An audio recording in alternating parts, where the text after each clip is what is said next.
Et bonjour et bienvenue, si vous nous rejoignez, vous êtes toujours sur Radio Fil de l'Eau, 106.6 et 100.9.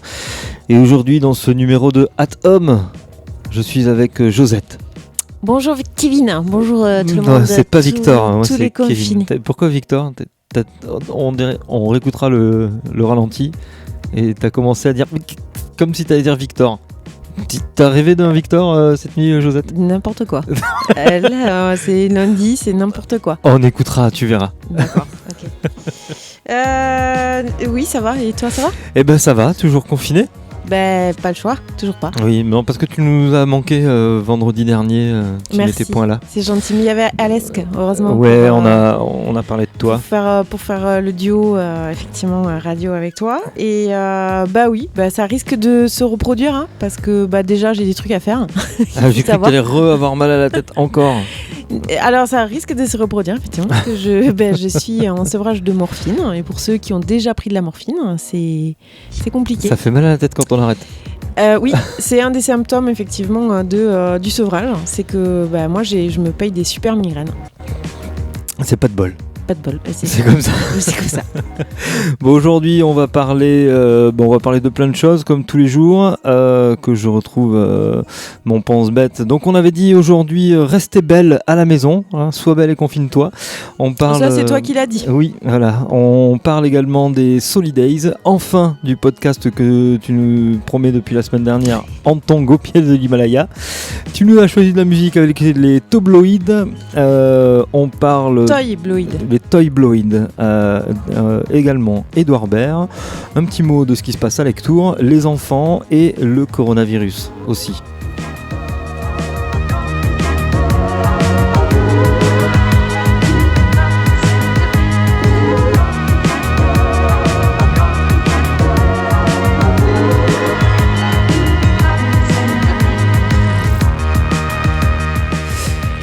Et puis, bien sûr, des surprises, des choses qu'on n'a pas mis dans le sommaire, qu'on découvre au cours de l'émission. Qu'on a oublié de dire.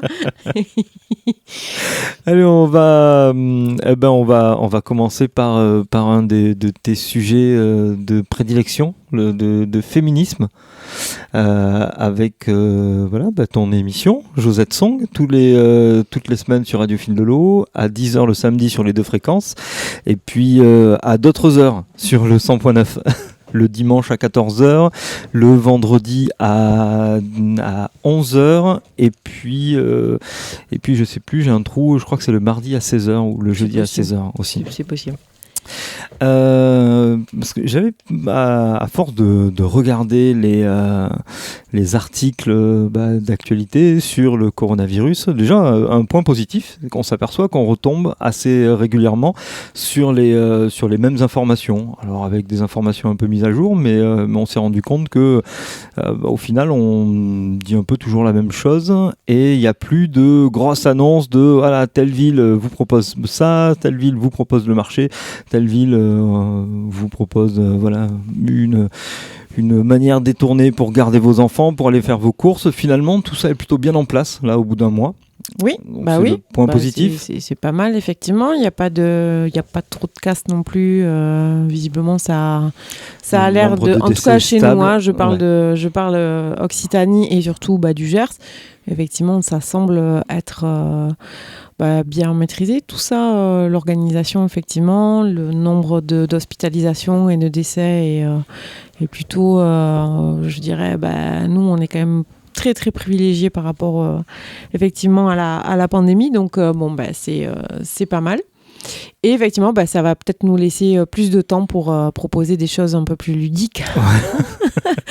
Être un peu moins dans l'actu à chaud. À lire, à regarder, de faire des choses pour s'occuper. Parce que pour l'instant, effectivement, on n'est pas au 11 mai encore, hein, c'est loin. Il nous reste 3 semaines, donc il y a des choses à faire, effectivement, à ce moment-là. Des choses à faire, comme par exemple prendre soin de son corps. Se teindre les cheveux, se maquiller, s'épiler, ça ou...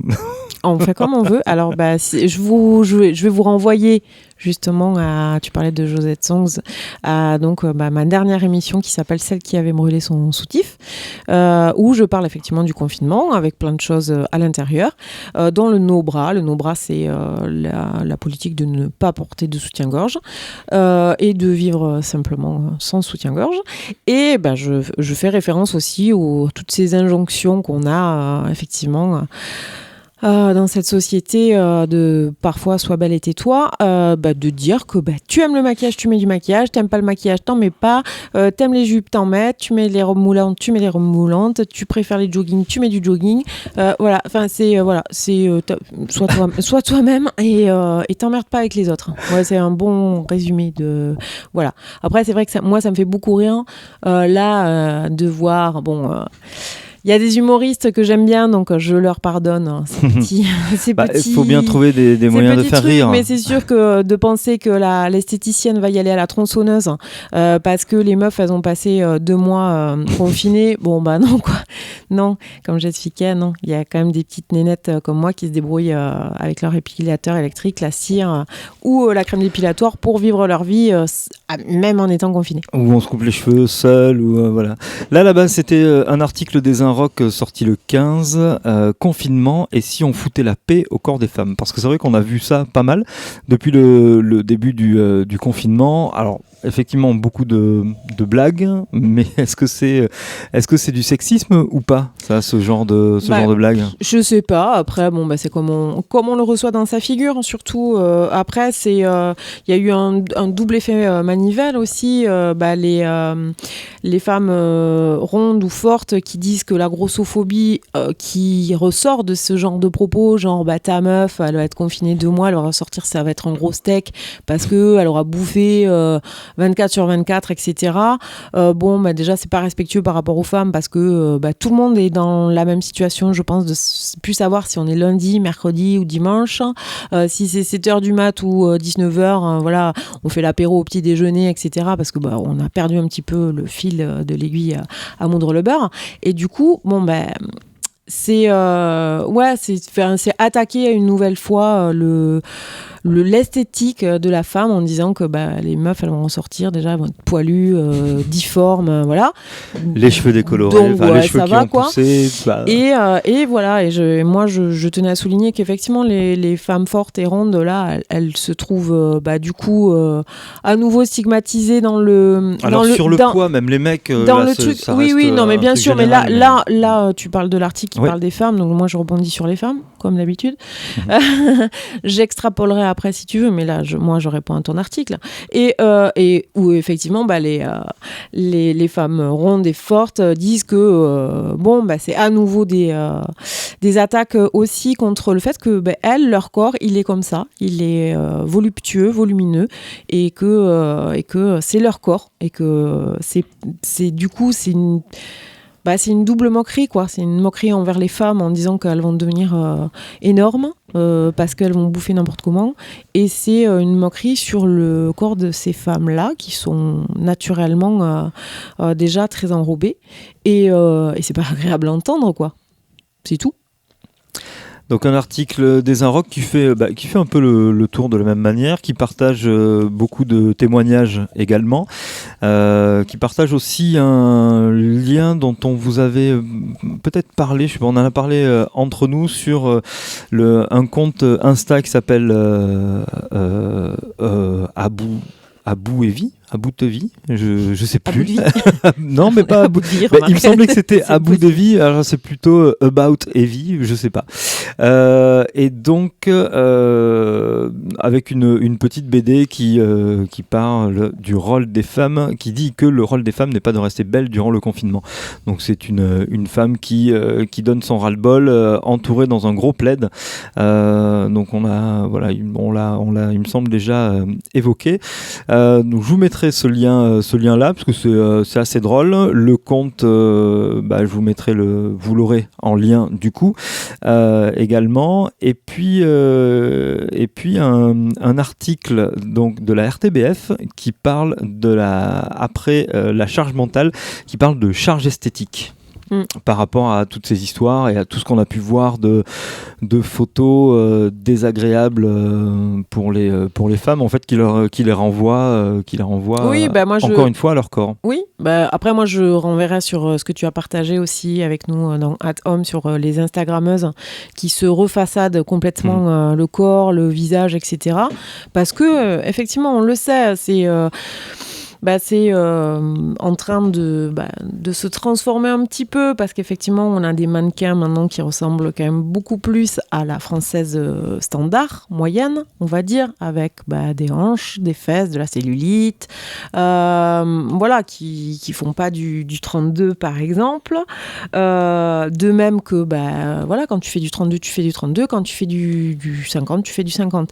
Il faut que tu puisses te retrouver quelque part dans ce qu'on te propose, mais de même que quand tu es racisé, je sais pas, moi, Réponse que j'adore, moi, par exemple, c'est tout le monde peut pas se référer à Réponse parce que effectivement, c'est pas une blague, c'est pas une asiatique, c'est voilà. Donc c'est bien de pouvoir avoir des mannequins racisés qui soient pas effectivement en taille ultra fine de Garnier et nous on les regarde et on se dit ah merde, non, alors ça c'est pas moi, ça c'est pas moi, ça c'est pas moi, voilà. Donc je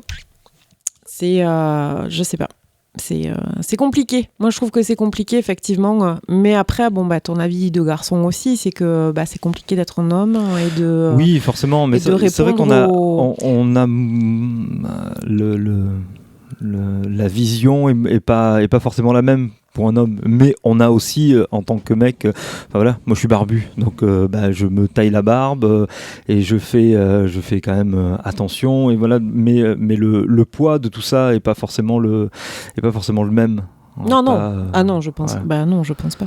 Donc il y a moins d'injonctions sociétales sur le corps de l'homme. Je pense pas. Après mais vous, c'en est d'autres. Ouais, voilà, il y en a d'autres, mais ça a tendance à arriver quand même, parce que effectivement on parle beaucoup des Instagrammeuses et des influenceuses qui retouchent leurs photos, mais il y a aussi pas mal de mecs qui retouchent leurs photos aussi pour avoir un corps plus musclé, pour avoir un caleçon plus rempli, pour c'est ce qu'on voit en fait sur les vidéos, sur toutes ces vidéos là qui dénoncent ce qui se passe. Ouais. Alors comment la chaussette, comment brûler sa chaussette, placer ton coton de manière très très délicate. Ouais, voilà, donc là c'était vraiment pour vous avez sûrement vu passer vous aussi, et puis pour vous rassurer mesdames, comme le disait très bien Josette, si vous avez envie de vous maquiller, vous pouvez très bien être féministe et vous maquiller. Par exemple, moi aujourd'hui je suis en pyjama et je me suis maquillée parce que effectivement, moi je suis dans l'entre-deux en fait, je suis entre effectivement ce mouvement où tu as beaucoup de féministes qui sont en train de dire on s'en fout, là on se tape comme on veut, on se maquille plus, tout ça. Et l'autre qui dit non, faut être pépette, il faut la Malaisie par exemple. On revient toujours à la Malaisie qui s'est excusée platement. J'avais mis un article effectivement sur un article de Elle sur le gouvernement malaisien qui s'est excusé après avoir donné des conseils sexistes aux femmes durant le confinement. Mais qui s'est excusé, il faut savoir, assez rapidement et voilà, 3-4 jours après pour dire c'est sûr, on n'a pas dû. Bon, la boulette a été faite. Les conseils, on en avait beaucoup parlé. C'est comme ça en fait, les gouvernements qui font des boulettes en début de confinement, ça arrive. Et je ne sais plus ce que je voulais dire. Et oui, moi du coup j'ai décidé d'être comme j'aime. Donc c'est pas le régime comme j'aime, parce que moi je l'applique pas du tout ce régime. Mais voilà, aujourd'hui malgré tout, je suis pas en super forme encore. Je suis en pyjama parce que je suis pas en super forme. Mais par contre j'ai le mental qui va bien quoi. Le physique est difficile, donc je suis en pyjama. mais j'ai la patate au niveau du cerveau, des échanges avec l'univers. Donc je me suis maquillée. C'est tout, parce que moi j'aime être maquillée. Donc en gros, vous faites le mieux, et c'est ce qui est dit dans les articles en fait. Le mieux, c'est que vous faites pour vous sentir bien. Vous avez le corps que vous avez, de toute manière. On va pas se leurrer. Moi, je ressemblerai jamais à Adriana Carambeu. Là, je pense que j'ai touché du doigt le fait que mes jambes ont arrêté de pousser il y a très longtemps. Et donc je ne serai jamais Adriana Carambeu. Et donc il faut que je fasse ma vie en tant que Josette Tergal, pas pas autrement, quoi. Et du coup, c'est de se donner un peu de douceur, effectivement, tu as le corps que tu as effectivement tes petits défauts, tu as aussi tes petits trucs sympas, tes cheveux qui peut-être sont extraordinaires. Que vous pouvez vous couper aussi. Que vous avez le droit de couper toute seule ou demander à vos enfants s'ils ont envie de faire un atelier tête à coiffer. Ça peut être sympathique et tout ça. Après, vous portez un bonnet ou un foulard parce que c'est raté. En tout cas, homme, femme ou enfant, votre corps vous appartient. Vous en faites ce que vous voulez. C'est ça. Et puis, il faut apprendre à se respecter soi et ses propres règles et pas toujours répondre effectivement à fais comme ci ou fais comme ça, quoi. Allez, sans aucun rapport et sans aucune transition, La Dépêche, un article qui va pas aller contre les stéréotypes des Français vus par l'étranger. Ces produits que les Français n'achètent plus depuis le début du confinement. Et on apprend que le rayon déodorant a baissé de 45%, que les ventes ont baissé de 45%, que le maquillage des lèvres est en chute de 82%, celui des yeux de 68% et des produits pour le corps et les ongles de 43%. Voilà. Et pour les shampoings, c'est 30% de moins. Voilà. Donc finalement, il y a beaucoup d'injonctions sur le corps, mais en fait, peut-être que tout le monde s'en fout. Non, tout le monde s'en fout. Tout le monde s'en fout. C'est peut-être aussi, ils écoutent l'émission attentivement et du coup, ils ont compris que moi, je disais que c'était super pour l'écologie. En fait, exactement. Le Covid-19. Du coup, ils ont fait mais c'est bon pour l'écologie. Le déo, c'est pas bon pour l'écologie. Le maquillage, on tue des baleines pour ça. Bon, peut-être que c'est pas bon pour l'écologie. Tu vois ? Toujours selon le même cabinet, les rasoirs et lames de rasoir ont baissé de 24%. Aussi. Tous barbus. Donc, de toute façon, moi je vais te dire, les hommes, les femmes, les enfants, tous barbus. Le 11 mai, on va être très surpris quand les voisins vont sortir. Oh my God. Donc ça, c'est c'est un article de la Dépêche.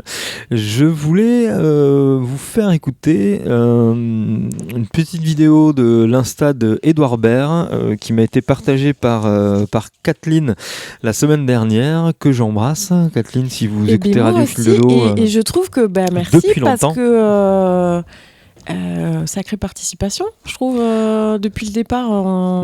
Oui. C'est la 3e ou 4e. Elle nous avait envoyé Féloche, elle a envoyé Édouard Baird, je sais plus, mais voilà, elle participe. Continue Kathleen, like les vidéos, partage-les à tes amis, envoie-les partout. Là, c'est Édouard Baird. Tu es comme un lion dans ta cage aujourd'hui, bien sûr. Bien sûr, au début, ça allait, tu te disais, c'est bien, c'est l'occasion de rencontrer cette personne avec qui je vis depuis tant d'années que je ne connais pas, que j'ai cherché à éviter, à changer de trottoir quand elle passait moi-même. Bien sûr, tu ne t'intéressais pas plus que ça, ou parfois trop. C'est difficile la bonne distance avec soi-même. Et puis là, l'immobilité t'a rendu à ça. À une distance que tu n'as pas choisie, parfois ce qu'on ne choisit pas dans la vie. C'est ce qui nous sauve. C'est ce qui nous sauve. Bien sûr, ça ne nous fait pas de bien sur le moment. C'est la souffrance, c'est ce qu'on a évité. Ce qu'on a évité nous arrive. La vie, c'est ce qui se passe. Quand tout ce qu'on avait prévu n'a pas eu lieu. Mais là, ça fait trop longtemps au passé. Tu ne peux pas abolir complètement le temps. Tu ne peux pas te dire non, c'est l'immobilité pour toujours. Parce que le mois des 30 dimanches ou l'année des 365 jours, ça ne marche pas. S'il n'y a plus quelque chose contre lequel lutter, contre lequel s'accrocher des aspérités, c'est invivable tout ça. Le vice, la misère et l'ennui. Alors, toi tu veux avancer parce que tu sais que la vie s'arrêtera, tu voudrais avoir fait quelque chose, avoir vécu un peu avant de mourir. Bien sûr tu sais que tu as de la chance. La seule chose qu'on t'ait demandé c'est ça, cet arrêt, cette immobilité. Bien sûr tu sais les souffrances, tu les entends, tu les vois, ou autour de toi, tu les as touchées du doigt. Mais dehors c'est quand même le printemps. Je sais pas si c'est un printemps inutile ou pour personne, en tout cas à travers les vasistas un peu pourris d'une chambre de gamin à 2 mètres sur 3 ou du palais d'un prince, le même printemps qui est là, provoquant avec ses lilas, avec des fleurs dont tu ne connais pas le nom mais que tu devines et tu regrettes. Puis ce printemps, tu vas y aller, tu vas descendre dedans, tu sais que c'est pour bientôt, tu sais que tu vas en bouffer, tu le sais, quand l'espace public te sera rendu à tous, qu'on sera à nouveau peau contre peau, sourire contre sourire, l'approche les uns des autres, même petit à petit, même lentement, même si c'est pas le premier jour, ça arrive, ça monte, ça vient. Ce printemps, on va l'attraper avec les dents. C'était Édouard Baird sur son Instagram. Je crois que j'aurais jamais dit autant Instagram depuis un mois de confinement. On en parle dans chaque émission. C'est ma faute. Non, mais avant, ça se passait beaucoup sur Facebook. Oui, mais avant, hein, et c'est vrai que petit à petit, on se fait rattraper par Instagram. Et donc, toi-même, tu as quasiment totalement arrêté Facebook. Ah non, mais j'ai arrêté. Ça fait. Je dis quasiment parce que ça fait 2 semaines que tu nous dis que tu vas revenir sur Josette. Oui, c'est vrai. Ça fait effectivement 5 ou 6 semaines que j'ai arrêté Facebook. Donc Josette Songs, on peut le retrouver sur Insta. Oui, du coup. Tout à fait. Bon. Si vous êtes fan de l'émission Josette Songs, vous pouvez la retrouver sur Insta. Tout à Josette. fait. Oui, on me retrouve à moi. Et je suis facile à repérer parce que j'ai un micro et un casque. Et dans les liens, je vous mets aussi l'émission de Josette, donc la dernière, celle qui avait brûlé son soutif. Oui. Puisqu'on en a parlé. Tout à fait. La baisse de la consommation, on a fait. On arrive au Solidays. Tu nous avais prévu aussi un. Tout à fait. Alors là, c'est un échange. Oui. C'est. Alors attends, parce que je te l'ai partagé avant. Kian Kojandi. C'était Kian et Antoine Decaune, effectivement, qui parlent de Solidays, qui malheureusement sera un des festivals qui va être annulé cette année. C'est un festival pour la lutte contre le sida, donc c'est quelque chose de très très important. Et du coup, je vous laisse écouter, puis et on en reparle après. Alors on va peut-être pas passer l'intégralité du son, puisqu'il fait quasiment 4 minutes, mais on va laisser passer les premières idées, puis on reparlera des festivals après. Oui, tout à fait. Devait être cette année à la 22e édition de Solidays, qui est devenu un festival à la fois institutionnel, parce qu'on n'imagine pas un début d'été sans Solidays, et en même temps un festival très différent des autres parce que oui, il y a de la musique, oui, il y a plein d'attractions, oui, il y a des choses marrantes à faire, mais c'est surtout un festival où on fait circuler cette idée forte de la solidarité au-delà du seul problème du sida. Le festival est un moyen quand même, c'est une sorte de... Il arrive à créer une sorte de kiff militant. Tu vois ce que je veux dire? C'est-à-dire qu'on est là, on célèbre la solidarité et en même temps, notre billet va financer des vraies actions sur le terrain dans le monde entier. Donc, c'est une manière de se dire, waouh, on a fait la fête et cette fête-là, cette énergie qu'on a eue, de célébrer avec des artistes qu'on aime, ça peut aider aussi, ça s'engage derrière. Je trouve que c'est vraiment, ça rassemble les gens et en plus, ça agit derrière. Mais le but aussi évidemment du festival, c'est de faire rentrer de l'argent qu'on peut redistribuer ensuite aux associations qui viennent en soutien aux malades ou qui luttent pour la prévention. Et donc, par exemple, le festival 2019 qui a été une belle cuvée, on a fait rentrer dans les caisses 3 millions d'euros. 3 millions d'euros qui sont repartis en majeure partie auprès des associations dont je viens de parler, qui servent aussi à faire fonctionner l'association qui, à son tour, réorganise des événements comme le prochain festival. Donc là, on a un manque à gagner, comme ils disent, de 3 millions d'euros qu'il faut qu'on arrive à essayer de combler. C'est là notre problème d'aujourd'hui et l'objectif des mois qui viennent. Oui, voilà. Donc la possibilité, comme ils le disent, de ne pas se faire rembourser son billet, c'est-à-dire d'être solidaire même sans participer effectivement à ce grand festival, ne pas avoir les concerts, etc. Mais malgré tout, faire un don quelque part, comme quand tu fais partie d'une asso et que tu fais un don financier. On en a parlé de cette possibilité avec l'annulation du festival Welcome in Zigani. Oui.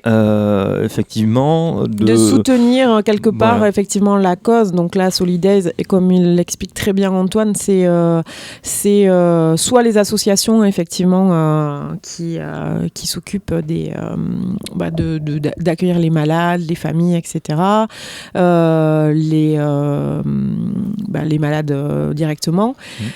Et ensuite, effectivement, le gros festival Solidays pour qu'ils puissent, en 2021, proposer une cuvée, effectivement. Oui, parce qu'au-delà de tous les festivals qui vont être annulés, des artistes en danger, des associations en danger, il y a ce festival-là a une portée quand même médicale sur la recherche hyper importante, quoi. Oui. Ouais, et puis 3 millions, c'est pas rien, quoi. Ah, ça commence Et puis tu les trouves pas comme ça, forcément. Non, c'est clair. Voilà. Donc, effectivement. On peut demander à Patrick Bruel de chanter, mais ça peut être compliqué. Nadia, on a arrêté avec Patrick. Ah, je te taquine, Patrick. Donc oui, pour tous les festivals annulés, bon là c'est vrai que les Solidays ça a une portée particulière, mais même pour les festivals plus proches de nous, on a l'exemple du Welcome in Zigani parce que c'est vrai que eux ont communiqué là-dessus et on a déjà fait un article, une chronique dans cette émission sur le Welcome in Zigani, la possibilité de ne pas vous faire rembourser. Oui. Et si vous avez quand même besoin, ils peuvent vous faire une déclaration que vous pouvez porter aux impôts, oui.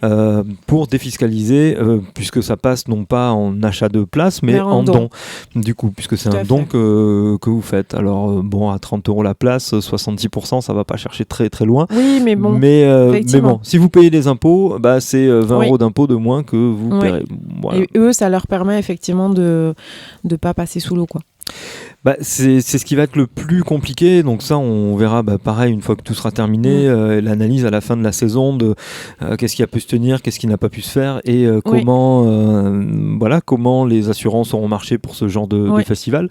Je crois que la solidarité, justement, puisqu'on parle de Solidays, la solidarité, le fait que en tant que citoyen lambda, on va dire que quand tu vis dans un endroit où tu veux soutenir des petites assos, que ce soit des cafés associatifs, des assos pour x raisons, protection des femmes ou c'est effectivement là ça va être à chacun de réfléchir, d'acter en fait, et si chacun le fait à petite échelle, malgré tout, les uns plus les autres, on peut arriver en fait à préserver, je pense, ce qui fait notre qualité de vie aussi. Donc, nous permettre de continuer à avoir des fêtes de village, des festivals, des cafés associatifs, des associations qui permettent aux gens de se rencontrer, de trouver des solutions de vie aussi. Donc, c'est important de se sentir acteur là au moment du déconfinement, de se dire si j'agis de telle manière, je peux aider, quoi. Et ça, on verra après l'annonce du gouvernement, donc la semaine prochaine, pour savoir comment va se passer le déconfinement. Et dès qu'il y aura quelques dates de plus. Je ne sais pas si vous avez écouté l'allocution hier d'Édouard Philippe, notre Premier ministre, mais en fait c'était plus une allocution pour dire on pense à vous, on est en train de bosser, parce qu'en fait on n'apprend pas grand chose, on apprend des scénarios possibles. Oui, de toute façon, c'est... Donc la seule chose, c'est ça. On apprend des scénarios possibles. C'est comme ça depuis le départ. En fait, depuis qu'on sait qu'à partir du 11 mai, il va peut-être se passer un truc. Elle a 2 heures d'allocution pour dire peut-être qu'on va faire comme ça, ou peut-être qu'on va faire comme ça, ou on sait pas, on réfléchit, on va peut-être faire comme ça. Bon, en tout cas, on va peut-être faire comme ça. Donc on verra, on sera peut-être déconfiné le 11 mai. Non, il pleut, ça va pas être possible. Et donc, on sera peut-être déconfiné le 11 mai. La grande question du déconfinement, c'est le retour des enfants à l'école. Et il y a des études chinoises, américaines, et dans les crèches, bien sûr, un peu partout, qui remettent en question en ce moment la relation entre les enfants et le coronavirus. On a beaucoup dit qu'ils étaient porteurs sains et qu'ils pouvaient contaminer très largement. On a beaucoup parlé d'une histoire d'un petit anglais qui était parti en vacances en classe de neige et qui avait rencontré beaucoup de monde et qui potentiellement avait pu contaminer énormément de monde. Au final, il n'a pas contaminé tant de personnes que ça, visiblement. Et donc, la question, c'est est-ce que les enfants sont-ils vraiment un véhicule du coronavirus ? Pas évident du tout. En tout cas, voilà, peut-être que dans les raisons de pouvoir ouvrir les écoles, cet argument-là ressortira. Il y a encore une semaine pour bosser dessus voir ces études-là. Dans les autres études, il y a pourquoi les hommes sont-ils plus touchés par le coronavirus ? Est-ce que c'est à cause de leurs testicules ? Alors, j'ai pas pu lire l'article en entier parce que je ne suis pas abonné au journal, mais en tout cas, voilà, l'article commence de cette manière-là. Donc, bon, en gros, pour le moment, on ne sait pas. Et comme on ne sait pas, il y a les gestes barrières contre la connerie virale. Ça, c'est Defecator qui vous propose ça. Defecator, c'est un YouTuber qui démonte les fakes, qui fait du débunkage tous les mois, il me semble. Et c'est très drôle la manière dont il le fait. Je vous propose d'écouter ces gestes barrières contre la connerie virale. C'est une période où il va falloir garder son esprit critique en éveil. Bon, comme l'actualité va très vite, je fais des petits défects au quotidien, plutôt sur Twitter, et sur des faits précis. Mais je ne fais pas de vidéos d'analyse à chaud, et surtout pas pour jouer au médecin ou à l'épidémiologiste, je vous l'ai dit, pour moi ça c'est irresponsable. Au virus. Mais c'est vrai que par un phénomène étrange, on a vu éclore ce printemps beaucoup de vocations tardives de virologues, chez des gens qui jusqu'alors s'étaient bêtement égarés dans d'autres branches professionnelles, aux grandes dames de la médecine. Et nous étions les leaders européens de la distribution d'ananas. Mais qui là volent à son secours en venant nous donner leurs précieuses opinions sur les traitements des uns ou des autres, en nous demandant de les diffuser largement pour se faire des vues. Pardon, pour sauver des vies. J'ai baigné toute mon enfance dans un environnement scientifique, ce qui m'a permis... Et parfois pour vendre un bouquin ou faire de la politique. Bref, tout sauf vraiment informer.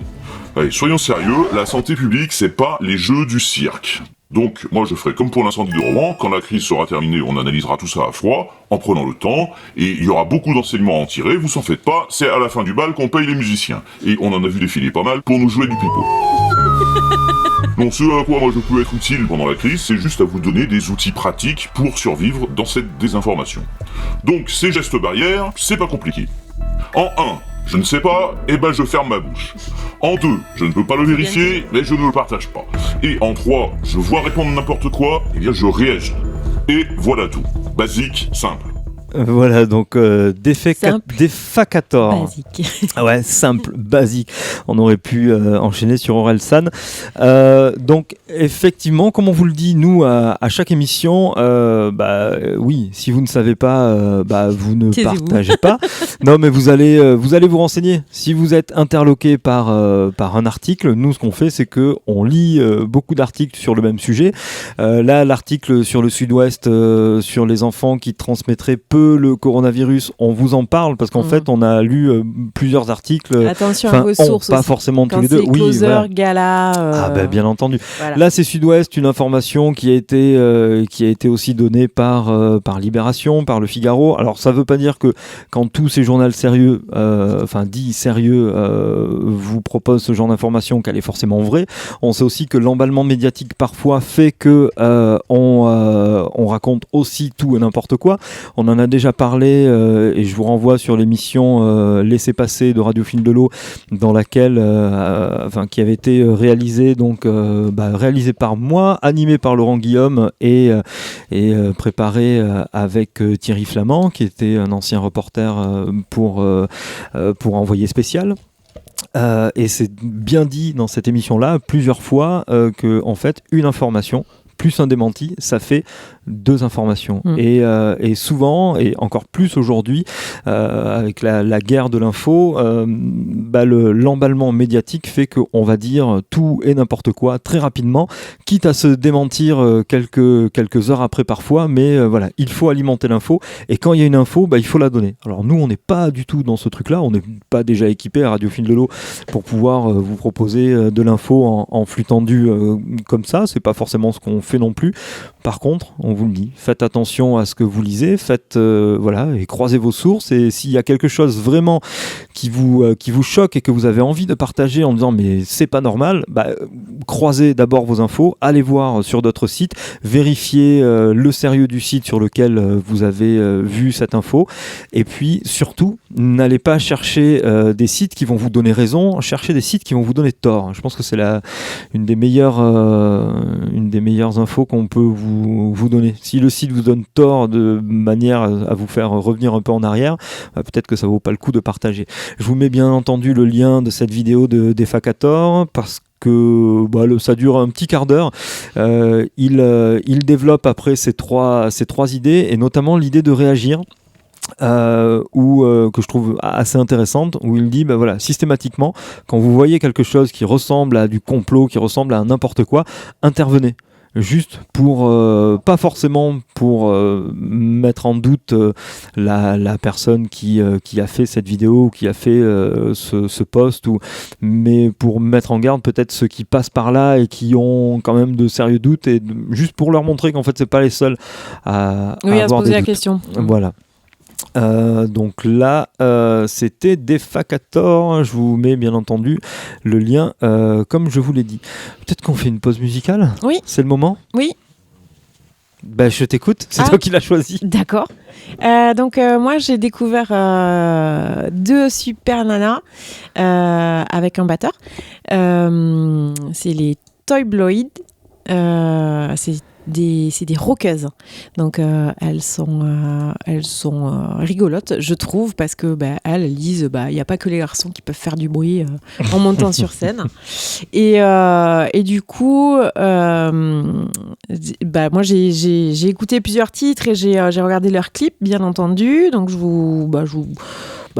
si vous avez la curiosité, allez voir aussi. Et du coup j'ai été extrêmement subjuguée, parce que donc il y a des danseuses bien sûr avec elle, et donc il y a la barre de pole dance que à peu près tout le monde connaît, je suppose. Et moi j'ai toujours été subjuguée déjà par le pole dance, par cette capacité-là de comment sur une barre en métal on arrive en fait à se tenir comme ça, à faire le drapeau, enfin tout ça. Moi jamais. Tu vois, c'est comme Adriana Carambeu, je ne ferai jamais du pole dance.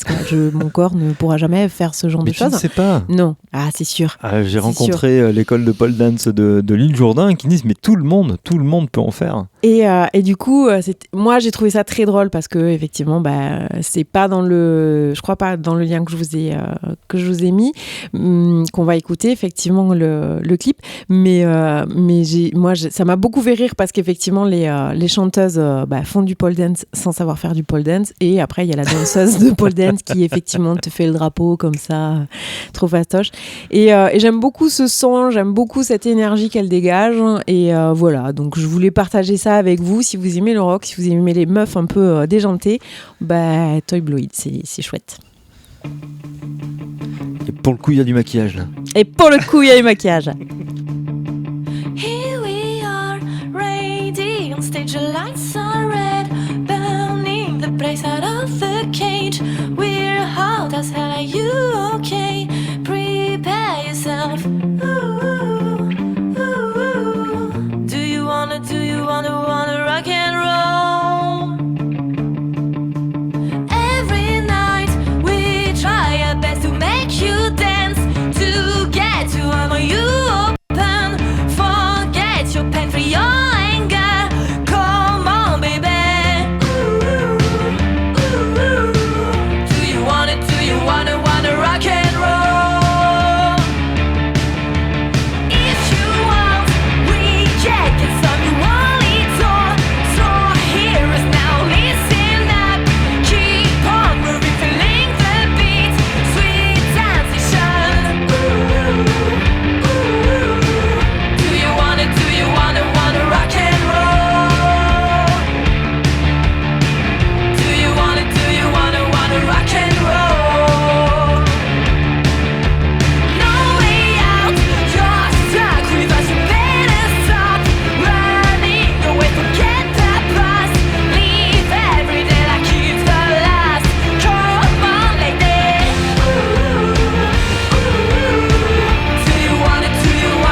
Et voilà, vous êtes toujours sur Radio Fil de l'eau, dans l'émission At Home, un titre choisi par Josette, Rock'n'Roll, les Toy Bloid. J'adore, moi j'adore. Je trouve que ça met trop la pêche, quoi. Il fait un temps très moche aujourd'hui, enfin pas terrible. Et moi je les ai écoutés, j'ai écouté plusieurs titres, effectivement, vous les trouvez facilement sur YouTube. C'est sur Insta aussi, bien sûr. Et allez voir leur Instagram, effectivement, si vous avez Insta, parce que c'est sympa, on voit vraiment leur évolution, leur clip. Moi, j'aime beaucoup leur clip parce que c'est pro pour certains trucs et en même temps, ça fait très clip que tu fais toi-même avec tes petits moyens, quoi. Et j'aime beaucoup l'énergie que ça dégage, tout ça. Et la musique, en plus, rock'n'roll, bien sûr. Que je te regarde ou que je te regarde pas ? Que tu me regardes. Je te regarde alors, mon amour. Non. Non, quoi ? Si tu me regardes plus. Tu veux plus que je te regarde ? Oui. Regarde-moi. Je suis là, mon chat. Salut, je m'appelle Marie et je suis la maman d'Ismaël. Aujourd'hui, il a 8 ans. Quand il a eu 2 ans et demi, on lui a diagnostiqué un TSA. TSA, ça veut dire trouble du spectre autistique. Trouble du spectre autistique, ça veut dire autiste. Et autiste, ça veut dire tellement de choses. Et moi, à l'époque, j'y connaissais tellement rien. Enfin, si, j'avais vu Redman. Voilà. Quand je l'ai appris, c'était comme si je me retrouvais en tongue au pied de l'Himalaya, une boussole cassée à la main. Votre attention, s'il vous plaît. Nous vous rappelons que ce train est à destination de Rambouillet. Il desservira sans arrêt jusqu'à Paris-Montparnasse et il desservirait au flène. Pour les autistes plus sévères, comment les inclure dans une société qui ne prend pas le temps ? Ça va tellement vite et ils ont besoin de tellement de temps. Je voudrais vivre dans ma propre maison, seul comme vous, comme n'importe qui, et avoir ma propre vie. Les efforts extraordinaires que font ces enfants, ces jeunes gens qui sont dans cette souffrance pour venir vers nous, on ne fait pas le millième pour aller vers eux. On ne fait pas le millième. Dans ce documentaire fiction, je vais vous raconter mes souvenirs de cette ascension, croisés à des témoignages d'autres parents, d'éducateurs, de professionnels de santé et de personnes autistes. Vive les parasols au fiche, on se régale de mal coco, quand on est un petit paquet. C'était la bande d'annonce. Ce podcast est en 4 parties. Retrouvez tous les jeudis un nouvel épisode à partir du 2 avril sur votre plateforme de podcast préférée. Donc je disais, la bande d'annonce du podcast En Tongue au pied de l'Himalaya. Oui. Alors que j'ai découvert par hasard, mais il n'y a jamais vraiment de hasard puisque vous le savez quand vous êtes abonné, quand vous êtes sur un réseau social. Ouais, ça. Vous avez un algorithme qui se crée, c'est-à-dire que si vous êtes féministe, vous aurez tout naturellement Simone Média, Wonder, des choses comme ça qui vont ressortir. Et quand effectivement vous vous intéressez au sujet de tout ce qui est vie sociale et handicap, moi j'ai eu la grande chance justement de tomber sur ce podcast que je n'ai pas terminé encore, qui se termine ce jeudi. Donc ce jeudi c'est le dernier volet qui va paraître. Il me semble, ou alors je l'ai raté, c'était jeudi dernier, je ne sais plus, je perds un peu le fil là-dedans aussi. Non, normalement, ça doit être celui-là, le 2, 9, 16, et donc là, celui-ci. Là, c'est ça, c'est ce jeudi, le dernier volet, le 4e volet. Et moi, je vous le conseille vraiment parce que je vous en ai déjà parlé, c'est un sujet qui me touche personnellement, je m'intéresse personnellement à l'autisme pour X raisons dans ma vie, parce que moi j'ai été éducatrice de jeunes enfants, j'ai travaillé avec des enfants autistes, parce que dans mon entourage proche, il y a un petit Yanis qui est autiste aussi. Donc c'est plein de choses dans ma vie de professionnelle et personnelle qui font que c'est un sujet qui me touche. Et moi, je vous dirais que c'est des moments très très forts d'émotion, de rire. Moi, j'ai beaucoup ri, en fait. C'est quelque chose de très pétillant, de très personnel aussi. On rentre vraiment dans l'intimité de Marie-Odile et de son fils, dans leur vie de famille, dans ce que c'est effectivement de découvrir que son enfant ne sera pas comme les autres. Il y a aussi le cas d'une femme de 40 ans qui découvre à 40 ans qu'elle est autiste Asperger. Voilà, enfin, c'est plein de témoignages de parents, des petits bouts de vie d'enfants aussi. Et tout ça mis bout à bout, c'est vraiment très humain et très pétillant à la fois. Et vraiment, moi, j'aimerais vraiment vous sensibiliser à ce sujet-là parce que vous aurez peut-être l'occasion dans votre vie de croiser une personne autiste. Et c'est important, en fait, de comprendre, de connaître ce monde-là, parce que c'est un monde vraiment à part. Et voilà. Enfin, moi, j'ai trouvé ça fantastique, justement, pour toucher du doigt l'autisme de manière très légère et pas légère à la fois, mais très humaine, enfin, vraiment. Donc là, tu nous as prévu un extrait du premier épisode, c'est ça ? Oui. Même si chaque autisme est différent, les signes les plus symptomatiques qui peuvent apparaître dès les premiers mois, il y en a 3, et on les appelle la triade autistique. Le premier, c'est les intérêts restreints. Ça signifie qu'ils sont fascinés par un domaine ou un phénomène. Ils peuvent adorer les trains, par exemple, ou encore l'interrupteur qui allume et éteint la lumière, ou le linge qui tourne dans la machine à laver, et ça peut les occuper des heures.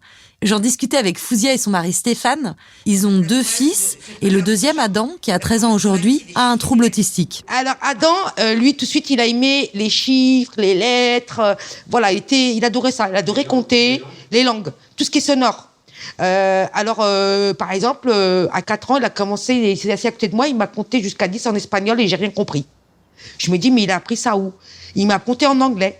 Après, il m'a compté en arabe. Après, je lui dis, mais c'est quoi ce truc ? Et puis, j'ai jamais su. Quand il a appris à lire, à écrire tout seul, j'ai jamais su comment. Pas écrire, à lire tout seul. Et il lit très, très bien.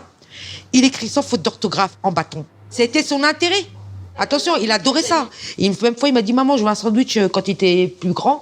Je veux un sandwich au nombre. Lui, ça le nourrissait, quoi. Tout le temps de voir les lettres, de voir défiler, de lire tout. C'était son intérêt. Le deuxième élément de la triade, c'est les troubles de la communication. Ce qui peut sembler paradoxal quand votre enfant a appris à lire tout seul à l'âge de 2 ans et demi. Après, c'est un peu comme quand on est dans un magasin. Vous allez à Leroy Merlin, vous avez plein de trucs. Vous savez ce que c'est qu'un marteau, vous savez ce que c'est qu'une visseuse dévisseuse, vous savez ce que c'est qu'une perceuse, mais vous savez pas l'utiliser. Il va le lire très bien, mais il va pas l'utiliser. Il est verbal, il est non communicant. Il va pas vous demander quelque chose. C'est ça qui est compliqué. Il est capable de dire des mots, de lire des phrases, de lire des livres, mais pas utiliser ces mots à bon escient. C'est-à-dire qu'il va pas utiliser pour s'exprimer, pour raconter quelque chose. Il est incapable de raconter une histoire. Voilà, Tongue au pied de l'Himalaya. Ouais. Et donc c'est comme je vous disais, c'est des témoignages et c'est très. Enfin, moi je trouve que c'est très naturel, simple, spontané. On est vraiment avec cette maman-là qui nous raconte son fils qui veut un sandwich au chiffre. Bon, moi, jamais de la vie ça arrivera parce que je déteste les mathématiques. Donc, mais moi, j'ai beaucoup souri en écoutant ce podcast et j'espère, que vous écouterez et que vous aurez le même plaisir que moi à découvrir cet univers-là et tous ces témoignages-là, ces gens merveilleux qui ont accepté de témoigner et de partager justement pour une meilleure ouverture d'esprit des autres, j'espère. Donc en Tongue au pied de l'Himalaya, bien entendu, on vous le met dans la description de l'émission. Moi, je voulais vous parler de Lectour et de la médiathèque de Lectour qui a proposé de mettre son imprimante 3D en fonction. On parlait du mouvement Maker et de tout ce que ça a amené du do-it-yourself, du mouvement Maker à l'intérieur du do-it-yourself dans une de nos émissions. Et donc la médiathèque de Lectour qui a créé des visières comme on ça a se pu fait, voir et oui. D'accord. Alors, ce qui est créé, ce sont les supports de visière, pas les visières elles-mêmes, mais pour les visières, c'est un genre de plexi ultra fin qui est mis sur le support que l'on met autour de la tête pour tenir cette visière. Ouais. Donc, l'initiative est super. Et puis surtout, on vous propose, si vous êtes en contact avec du public par votre profession et que vous souhaitez obtenir un une visière, eh bien, il faut écrire à communication@mairie-lectour.fr. Voilà, alors je sais que là, aujourd'hui, ils ont reposté, donc ça c'est un post qui date du 14, ils ont reposté aujourd'hui parce qu'ils cherchent des élastiques et un peu de matériel pour pouvoir créer de nouvelles visières. Donc n'hésitez pas, si vous êtes autour de Lectour, si vous avez de la matière les matériaux nécessaires, de partager, effectivement, d'envoyer. Voilà, une belle initiative. Ouais, super, bravo. À Lectour. Donc n'hésitez pas, communication@mairie-lectour.fr pour en savoir un petit peu plus, ou alors pour participer vous aussi. Donc là, j'ai pris cette info là, sur le Facebook Ville de Lectour, qui est le Facebook officiel de la Ville de Lectour. Donc je pense que par Messenger aussi ça peut passer, ou en téléphonant à la mairie directement. Voilà, encore une belle initiative solidaire, comme on en a vu pas mal entre les visières, les masques. Il n'y a plus qu'à trouver comment faire des gants et puis on va être pas mal. Ouais, c'est ça. On a quasiment terminé cette émission. On avait un sujet détente et création pour terminer. Ah, aujourd'hui ? Ouais. J'ai le temps ? Du coup, tu as 5 minutes. J'ai ça le passe ? temps ? D'accord. Avec Squeezie ? Ouais, avec Squeezie. Ah, d'accord. Du coup, je vous laisse écouter ou je vous parle d'abord de ce que c'est ? Allez, on va écouter, comme ça on découvre ce que c'est. Oui, on n'écoute pas tout, c'est trop long. Ces fameuses nouvelles vidéos dans lesquelles j'expérimente des activités manuelles qui sont mon gros point faible, mais j'ai envie de m'améliorer. Oui, j'ai appréhendé une fois de plus avant de tourner cette vidéo-là car elle rentre dans la case de celle-ci. Mais comme les deux premières, ça va très bien se passer, j'en suis convaincu. Vous connaissez tous ce qu'on va faire aujourd'hui. Je pense que vous en avez tous au moins essayé un dans votre vie. Pour la simple et bonne raison que pour en faire, il faut juste une feuille de papier et qu'on a normalement tous ça chez nous. Origami, mot qui nous vient tout droit du japonais, qu'il aurait lui-même emprunté au chinois. Oui, je suis en train de lire la définition sur Google. Et alors, comme pour le dessin et les casse-têtes, j'ai un passif avec les origamis. Un peu moins gros, j'admets qu'il est un peu moins gros, tant mieux, c'est un peu plus léger l'histoire autour. Quand j'étais petit, avec mon père, on faisait pas mal d'origami et souvent il achetait du papier spécial carrément pour faire des avions. T'achetais une sorte de pack, il y avait des feuilles cartonnées dedans, tu découpais, ça te faisait des formes, tu les emboîtais et t'avais un avion mais de ouf mec. Pas du tout l'avion pété que vous avez tous lancé en CE2 à travers la classe. Et en dehors de ces packs là pour faire des avions, et des fois on essayait de faire des trucs un peu plus classiques avec du papier parfaitement normal. On essayait de faire, je me souviens de mémoire, une grenouille et un bateau. Est-ce que ça vous dit quelque chose ou pas ? Oui. Eh bien écoutez, aujourd'hui regardez. Alors sauf que le bateau, on le fait pas avec un papier carré. L'origami, c'est que avec du papier carré. Alors, explique-nous. Dis-nous, Josette, raconte-nous l'origami. Dis-nous tout, Josette. Alors, effectivement, il faut savoir que moi, l'origami, c'est ma grande passion. Oui. Pour ceux qui me connaissent, c'est d'ailleurs un des buts dans ma vie, c'est de devenir créatrice papier grâce à l'origami. Bref, je pratique l'origami. Donc, cette vidéo de Squeezie. Alors Squeezie, je ne le connaissais pas du tout, c'est un youtubeur. Ça fait trop confession, plus de 22 heures quoi. Je pratique l'origami. Squeezie, je connaissais pas du tout. C'est Aude, ma fille, qui m'en a parlé, qui est ado et qui adore Squeezie. Donc, du coup, je découvre et au fur et à mesure, je regarde des vidéos. Effectivement, je le trouve très, très drôle. Moi, il me fait beaucoup rire. Et donc là, forcément... Il est trop jeune pour toi. Je sais, mais il me fait quand même beaucoup rire. Et du coup, là, ça parlait d'origami, donc forcément, j'ai regardé. Il m'a énormément fait rire pendant toute la vidéo, parce que c'est tellement ça. Et moi, je le trouve tellement doué, malgré tout, parce qu'il s'est débrouillé à faire ces 3 pliages, donc comme un champion. Et effectivement, moi, je dirais que... moi, j'aimerais bien effectivement vous transmettre ce virus-là de l'origami. C'est très facile en fait si vous avez des feuilles d'imprimante, des feuilles A4, A3, A4. Vous pouvez faire de l'origami, vous n'avez pas besoin, parce qu'effectivement avec le confinement en ce moment, vous ne pouvez pas acheter forcément des feuilles d'origami. Si vous avez des feuilles d'imprimante, déchirez vos vieux magazines.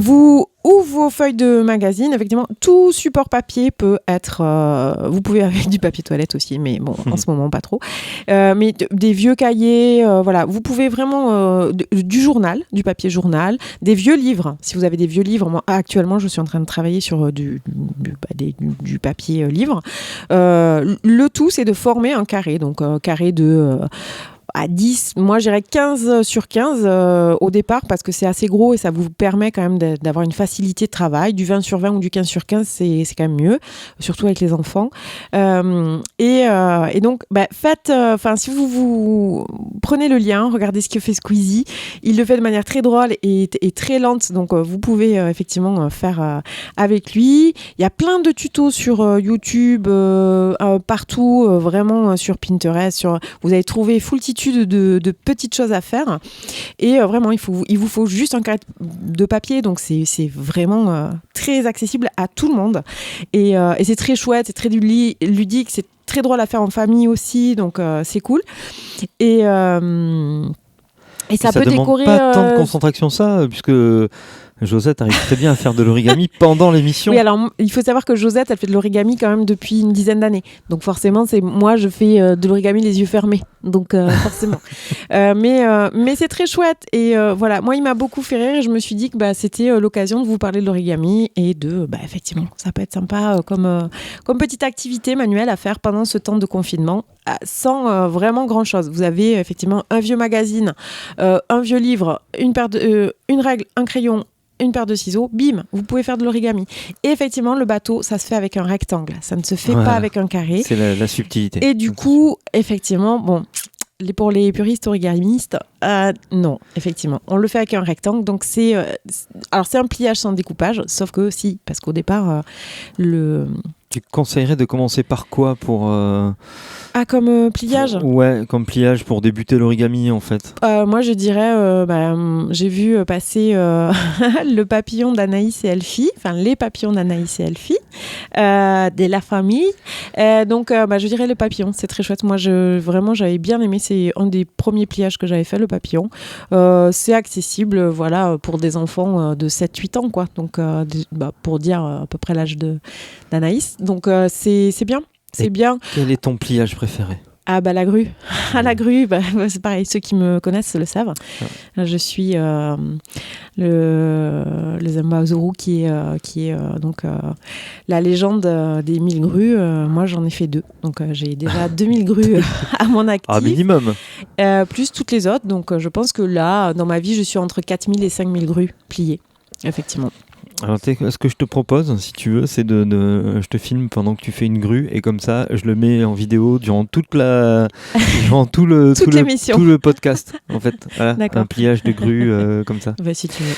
Très bien. On va pouvoir préparer le podcast de manière un petit peu différente aujourd'hui. Et donc, l'origami pour se détendre. Oui, tout à fait. Parce que moi, je suis quand même quelqu'un de très speed, pas du tout patiente, et je trouve que c'est quelque chose qui m'a beaucoup posé. Très bien. Voilà, donc si vous avez un petit peu envie de jeter vos enfants par la fenêtre, un petit peu d'origami, ça peut être pas mal. Allez, puis on a dit qu'on essayait de partager notre vidéo sur Insta aujourd'hui, donc il va falloir qu'on termine. Oui.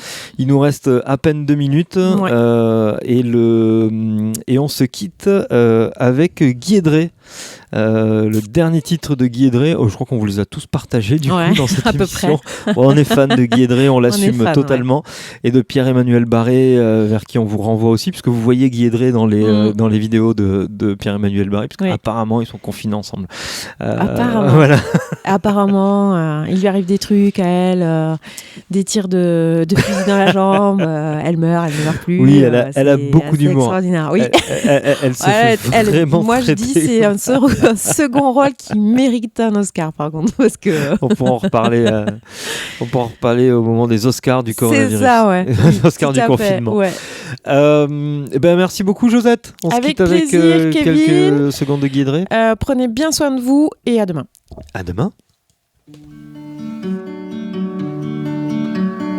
C'est vrai que pendant le confinement, on s'ennuie, on ne sait pas comment passer le temps. Toutes ces heures vides qu'on cherche à remplir, on se dit qu'il y a sûrement des choses à découvrir. On pourrait penser que c'est l'occasion ou jamais de tenter des trucs qu'on n'a jamais fait. C'est sans doute vrai, il faut mettre ce temps à profit, mais par pitié, je vous en supplie. Arrêtez de faire du pain, arrêtez de poster des photos chier, mais là ça va trop loin. Arrêtez, arrêtez avec votre putain de pain. 24 heures pour manger une tartine, je préfère encore boire ma propre urine. Oh tiens regarde, c'est moi qui l'ai faite, mais fous-la-toi entière dans le cul ta vieille baguette. Comme si c'était pas assez difficile comme ça, avec les apéros Zoom et les tutos